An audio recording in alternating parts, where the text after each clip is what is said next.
আসসালামু আলাইকুম। আমি গতকাল রাতে একটি লাইভ করি।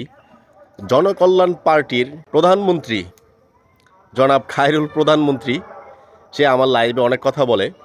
সেই লাইভটাকে ডাউনলোড করে সাউথ কেরানীগঞ্জ একটা পেজ থেকে কাটছিড় করে সেই লাইভটারে 1 মিনিটে আইনা সে ভিডিওটা আপলোড করে এবং সে ক্যাপশনে দিয়েছিল যে আমানুল্লাহ আমান সাহেবকে নিয়ে সে বাজে মন্তব্য করেছে।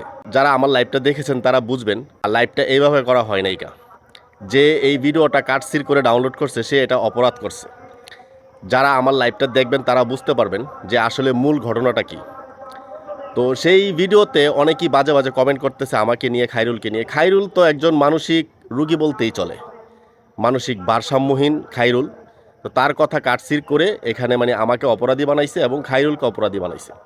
তো খায়রুলের কথা, ভারসাম্যহীন কথা নিয়ে যারা চিন্তা ভাবনা করতেছেন এটা আসলে ভুল করতেছেন।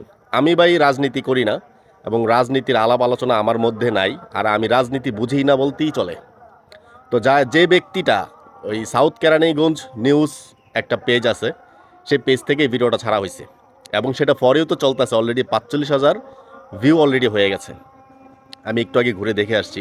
তো আমি বলবো যে ভাই সাউথ কেরানীগঞ্জ আপনি যে অ্যাডমিন আছেন ভাই, ভিডিওটা ডিলিট করে দিবেন, না হলে আমি আপনাকে কপিরাইট মারবো। ঠিক আছে, আপনি যেটা করছেন সেটা অপকর্ম করতেছেন, অপরাধ করতেছেন। ভিডিওটা আপনি ছিলেন এবং লাইভে দেখছেন যে কি কথাবার্তা হয়েছে। এইখানে আমানুল্লাহ সাহেবকে নিয়ে এবং গয়েশ্বর চন্দ্র সাহেবকে নিয়ে কোনো বাজে মন্তব্য করা হয় নাই। বাংলাদেশের সবাই মুখ পরিচিত খায়রুল প্রধানমন্ত্রী। তো খায়রুলকে নিয়ে আপনারা যে মন্তব্য করতেছেন সে ভারসাম্যহীন, তাকে নিয়ে এত মাতামাতির কিছু নাই।